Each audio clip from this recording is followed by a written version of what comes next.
Bapak Ibu, saudara-saudari, pasangan suami istri, orang-orang tua, lansia, orang muda, Bapak Ibu, saudara-saudari, anak-anak yang saya kasihi dalam nama Tuhan kita Yesus Kristus.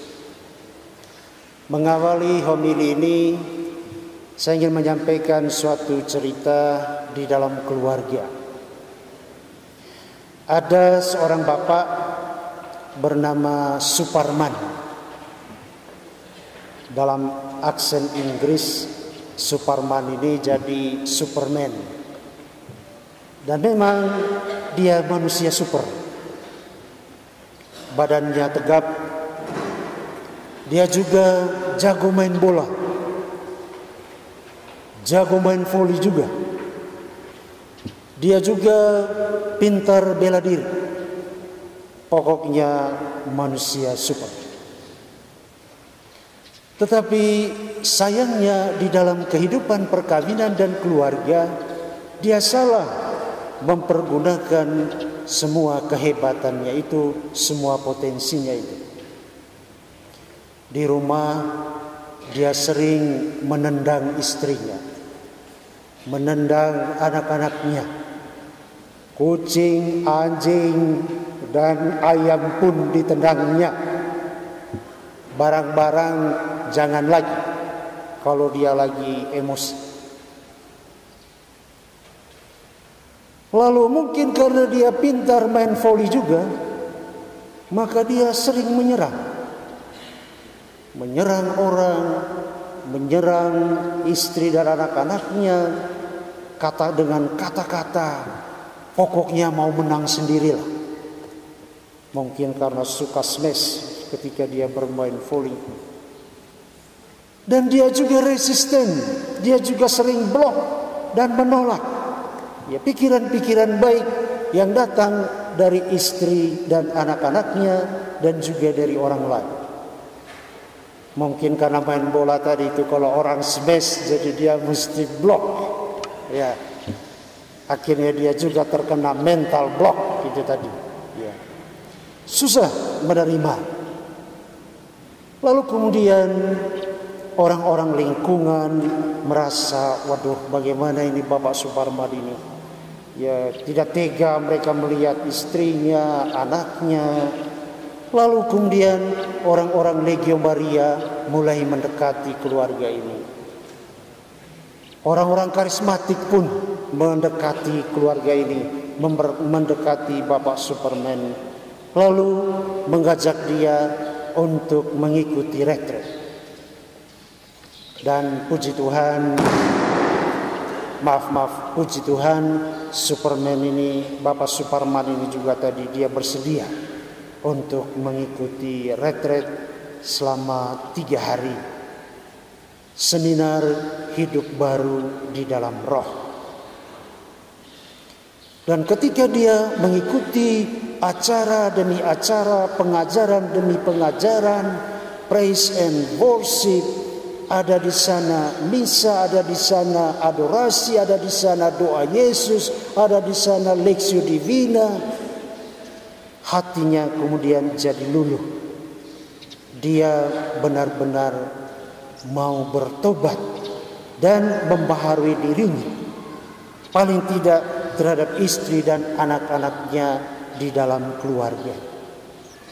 Singkat cerita, pada waktu pencurahan roh, dia jatuh tergeletak di situ dan dia berapi-api memberikan kesaksian setelah pencurahan roh, bagaimana dia mengakui semua sikap-sikap dan tindakannya. Lalu kemudian dia berjanji dengan kekuatan roh Allah itu, dia berani mau memperbaiki dirinya dan hidup lebih sesuai dengan kehendak Tuhan, mencintai orang, mencintai istri dan anak-anaknya.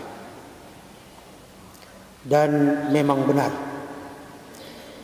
ketika dia kembali masuk rumah, pintu tertutup, dia mengetuknya pelan-pelan. Tok, tok, tok.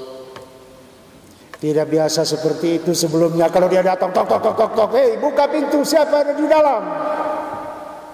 Tapi kali ini begitu halus dia ketok pintu. Istrinya buka pintu, sampai heran kok bapak bisa berubah seperti ini. Anak-anaknya pun ya istrinya dia peluk, anak-anaknya dia peluk dengan sukacita sambil tersenyum. Dan dia melihat bahwa ekor dari anjing dan kucingnya juga bergoyang-goyang. Rupanya mereka juga melihat perubahan di dalam diri Bapak Superman ini. Ya. Sebagai tanda pertobatan, dia pergi ke belakang rumah dan menggali lubang, menggali kubur. Setelah menggali kubur, dia katakan di situ, Tuhan, saya mau menguburkan manusia lama saya di sini. Dia bikin ritis kecil, dia berdoa lalu dia tutup. Dia taruh salib kecil di atasnya. Hari berganti hari, minggu berganti minggu. Baru sebulan lebih, penyakit lamanya sudah mulai kambuh. Istrinya sudah mulai bilang, aduh bapak ini kok kenapa lagi seperti ini. Anak-anaknya juga bilang, bagaimana bapak ini kok bisa berubah seperti ini. Dia juga sadar, oh iya ya, saya sudah mengikuti retret, sepertinya tidak ada gunanya retret saya. Lalu dia pergi ke belakang kubur dan dia terkejut. Dia melihat satu tulisan di situ, Superman sudah bangkit. Di situ cerita. Dan Bapak Ibu saudara-saudara yang terkasih, dalam homili malam Natal saya mengutip apa yang disampaikan oleh Brother Roger, pimpinan komunitas Taizé, yang mengatakan jangan sampai ketika kita merayakan Natal seperti kembang api yang begitu bercahaya, bergemerlapan, lalu kemudian hilang dalam waktu sekejap. Dia meminta kita supaya kita merayakan Natal, demikian juga merayakan iman kita seperti pelita. Bukan kembang api, tapi pelita. Kita tahu bagaimana kita dulu, ya di rumah kita masing-masing, di kampung saya juga merasakan itu. Ya kalau malam hari selalu ada pelita yang menyala dari malam sampai pagi, sampai hidung saya hitam-hitam kalau bangun pagi karena asapnya itu. Ya. Tapi dia menyala sepanjang malam. Dan demikian juga Brother Roger mengajak kita supaya ya iman kita atau roh Natal sebagaimana saya katakan tadi, yang adalah sukacita dan kegembiraan, kedamaian dan kesehajaan atau kesederhanaan hidup itu berkanjang dalam kehidupan kita, bukan cuma setahun tetapi juga sepanjang hidup kita. Dan itu kita membutuhkan roh Tuhan sendiri. Kita kembali kepada perayaan kita hari ini, perayaan di dalam keluarga. Paus Fransiskus menyampaikan 8 langkah menghidupi Natal di dalam keluarga. Fase ini terdengar sederhana dan jelas. Tentu saja Natal dirayakan bersama keluarga. Namun beberapa kali terjadi bahwa perayaan ini tidak berjalan dengan baik karena ada satu dan lain hal yang telah terjadi dalam keluarga kita. Saya berharap bahwa itu tidak terjadi di dalam keluarga Anda yang hadir di sini, karena saya tahu Anda pasti orang-orang baik dan punya keluarga yang baik-baik. Merayakan Natal dapat menjadi kesempatan yang baik untuk melatih kepekaan kita dan menyelesaikan gesekan antar anggota keluarga yang muncul di permukaan. Ada beberapa tips yang dapat kita terapkan bersama sebagaimana disampaikan oleh Paus Fransiskus. Yang pertama, kesampingkan stres dan ketegangan selama kebersamaan keluarga. Seperti Superman tadi, karena stres ya istri, anak, kucing, anjing, barang-barang ayam pun ditendang. Siapkan hadiah di dalam kehidupan Anda, terutama pada momen spesial seperti hari Natal ini. Persiapkan makanan dengan bantuan keluarga dan nikmati kebersamaan tanpa memikirkan yang seharusnya. Saya kira dalam sekali refleksi Paus ini, berdasarkan roh Natal tadi, ada kesederhanaan, ada kesahajaan.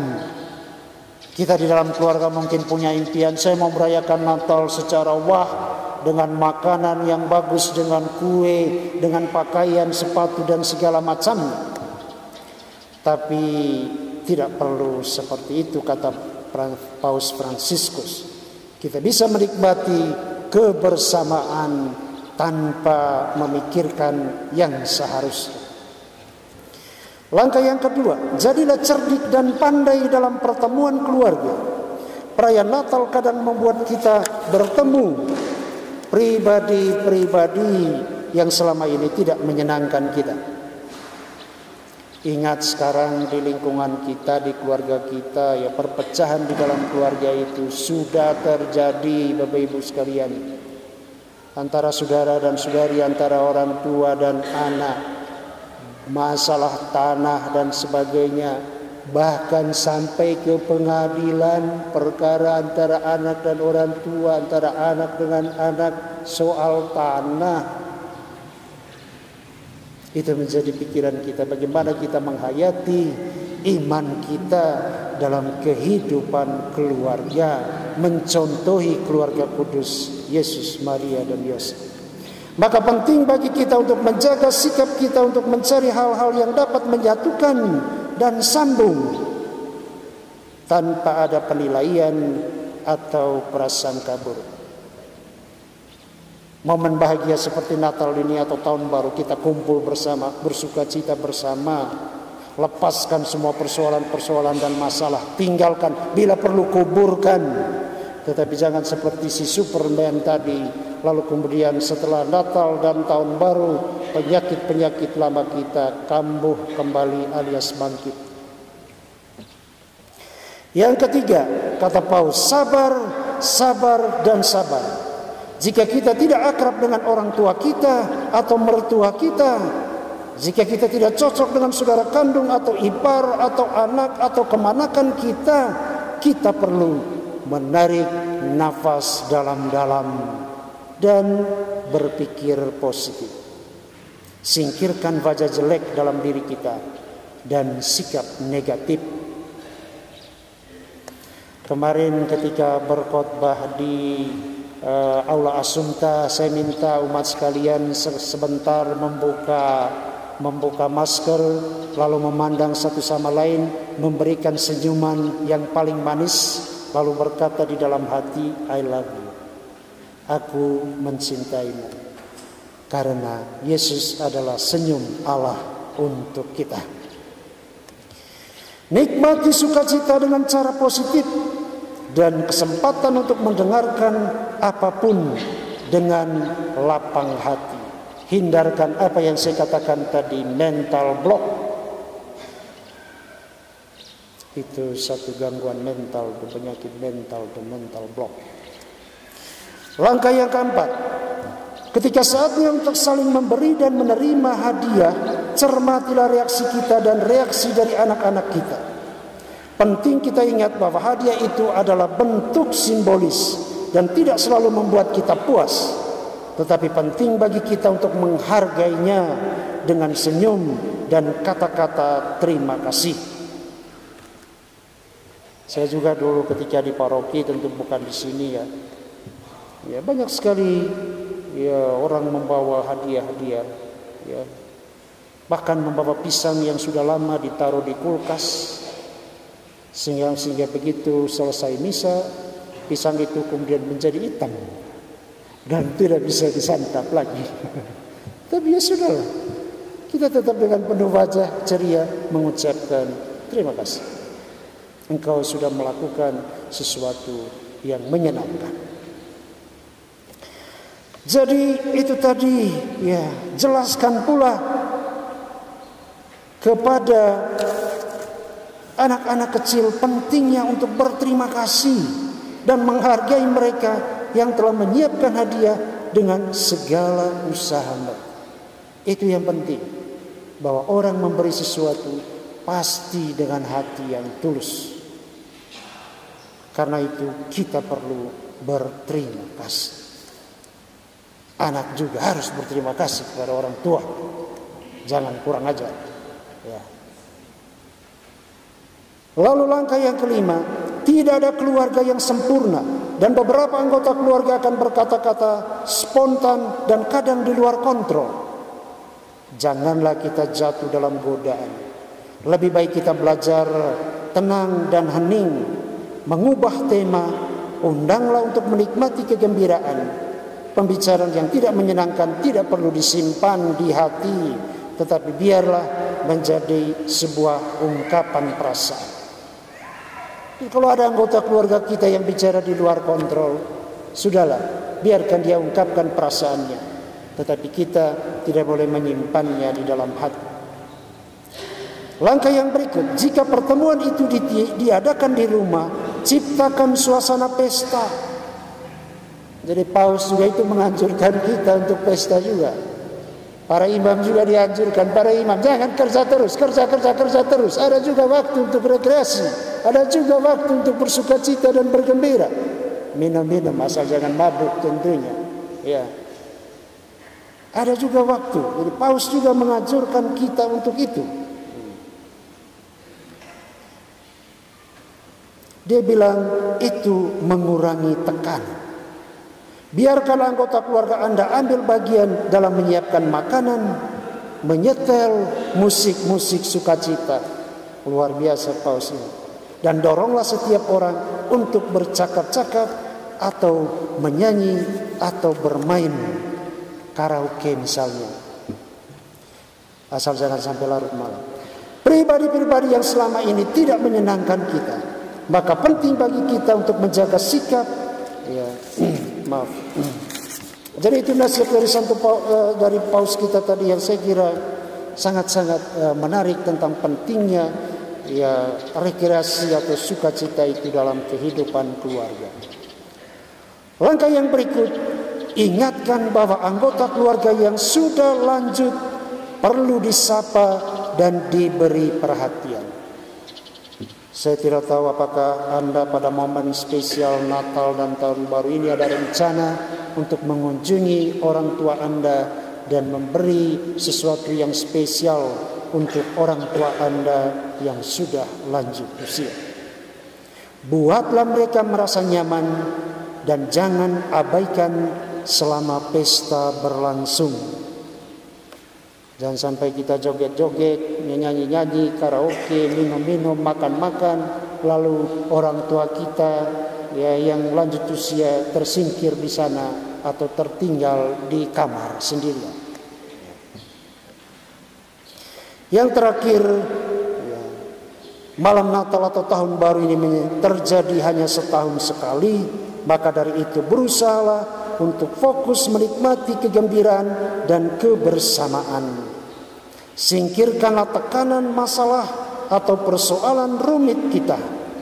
Kita mau menikmati malam dengan berbagi dengan orang-orang yang kita kasihi.